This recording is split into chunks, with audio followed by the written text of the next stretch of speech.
Now, the other big news today, Donald Trump's flagship spending bill has passed its final legislative hurdle, squeaking through the US House of Representatives after 2 days of high political drama.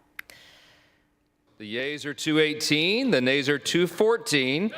The motion is adopted. Well, in the end, only 2 Republicans voted against, following massive efforts to bring holdouts on side. It means that Mr. Trump's deadline of Independence Day on the 4th of July tomorrow has been met, despite a delaying tactic by the Democratic House leader.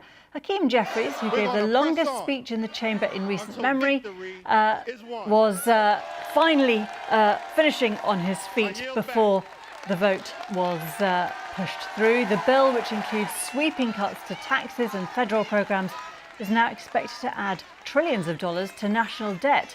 It goes to Donald Trump tomorrow to sign into law. Well, this is the scene live in Congress, where we've just seen Speaker Mike Johnson. You can see him there in the centre of the screen.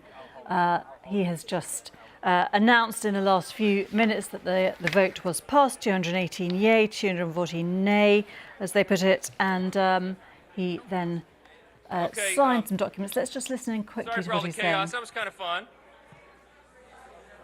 A couple questions real quick. Yes.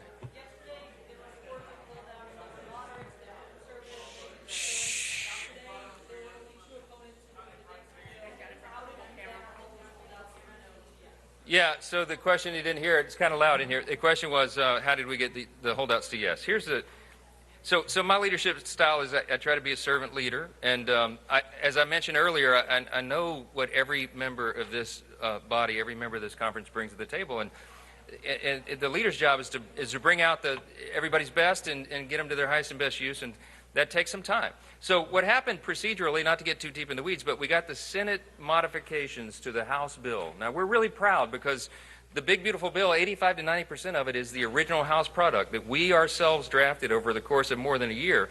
But when we went to the Senate, of course, as the other chamber is apt to do, they made some changes. They sent it over to us. We didn't have it for a lot of time. And so some members wanted to go really deep in the weeds on the changes, and they wanted to fully understand what those amendments were and how they would interact with the rest of the bill and how the administration would administer the new laws. And so there was a process there for a couple of days where we allowed that time for them to explore all that, to talk with leaders in the administration. President Trump was so generous with his time answering questions himself. Vice President J.D. Vance was directly engaged. We had cabinet secretaries at a number of different federal agencies answering questions from members. Some of them even brought their agency attorneys in to get really deep in the weeds on the details. I knew as the leader that we would have to take the time to do that. And so some of that went into late into the night. And I was not going to make anybody, I was not going to demand anybody's vote or their position on the bill until they felt that they had exhausted that opportunity. So we did it, and that's how we got everybody to yes. Yeah.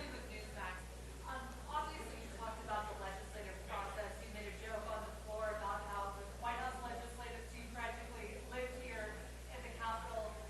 Talk to me a little bit about how you got these members to yes. What concessions were made? We know it wasn't changes in the Senate bill.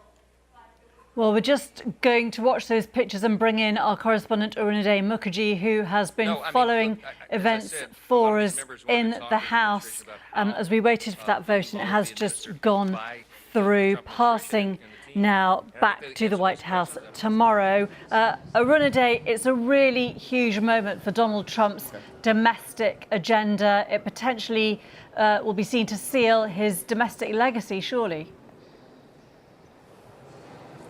Absolutely, and that's why there was a lot riding on this. While the bill was definitely put to test, but it was also a massive political test for President Donald Trump as well. His first 6 months as President of the United States, and a key piece of legislation that had a lot of his election promises. So it was very critical for him to ensure politically that he manages to get this through, one, and two, also manage to get those dissenting voices in order and also convince them, especially members of his own party, the ultra-conservative voices of the House House Freedom Caucus who had expressed worries and skepticism about what this bill means about national spending and deficit, to try and get them in line and get them to vote in favor of this bill. So it was a test for him as well, which is why soon after Hakeem Jeffries finished and we heard Speaker Mike Johnson come up and speak, he also gave a brief report card of sorts about President Trump's wins both abroad as well as on the domestic front. But that's where the situation stands at the moment. The voting is now over. He is expected to sign this bill into law at some point tomorrow. I just want to bring in for some more reaction Democrat Congressman from Arizona, Greg Stanton. Thank you very much, Congressman, for speaking to us here at BBC. Just tell me, you have voiced some concerns about what this bill might mean for your state. But having said that, it's now passed. What went wrong? Why couldn't you convince some of the criticism that you had about the bill? Well, we convinced the American people because the more the American people learn about this bill, the less they like it. And this president and Congress are going to have to try to work very hard to convince people why ripping away health care from 17 million of our fellow citizens, family members, friends, co-workers, why that is good public policy, why ripping away nutrition assistance to 5 million of our fellow Americans is good public policy, or why the United States should turn its back on clean energy and being a leader on clean energy. We had made commitments to the world to do this, and now we have turned our back on it. In my state of Arizona, almost 70,000 jobs will be lost. We were a leader in clean energy. So the more the American people know about this bill, the less they like it. So my Republican friends, they could be cheering today. They could be high-fiving. The president's going to have a big bill ceremony tomorrow, I guess. But as time goes on, I think the American people are going to like this bill less and less. I was elected in 2018. That's right after Trump passed his first tax plan. It was an election that was based on health care because the Affordable Care Act was the key. And we walloped them in that election. I think the same thing is going to happen in the upcoming election. Democratic Minority Leader Hakeem Jeffries, created that record of 8 hours, 44 minutes where he spoke. Speaker Mike Johnson soon after coming up and saying that, it was all about performance, whereas the Republicans were today all about results. How do you respond to something like that? They passed the bill. So to their credit, they did pass this bill. The problem for them is what's in the bill.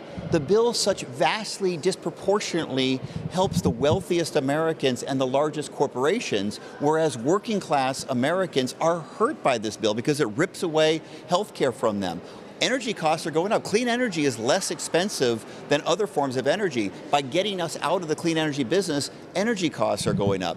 After issue, the more the American people learn about the bill, the less they like it. So certainly they got it done today. The president's going to sign that bill tomorrow. And in the next election, they're going to rue the day that they pass this bill. But the Republicans disagree. They argue, and their line of argument has been that they're trying to weed out corruption. They're trying to weed out a fraudulent use of, these kind of healthcare policies. How do you respond to that then, in that argument? Those are clever talking points. But when you cut $1 trillion from Medicaid, you're going well beyond that. Families are going to lose their health care. I come from a state in which there's already work requirements on Medicaid. And our governor just came out and said, our health care institutions can't handle a cut of this level. We know rural hospitals, which barely make money as it is, when you take away such a high percentage of the Medicaid population, they're going to go out of business. And when they go out of business, it doesn't just hurt the Medicaid population. Every resident of that community that relies on that hospital gets hurt. And almost all of those hospitals are in red districts, Republican districts. Again, they're going to rue the day that they voted for this bill. All right, Congressman Stanton, thank you so much. Thank you very much, of the Democratic Party.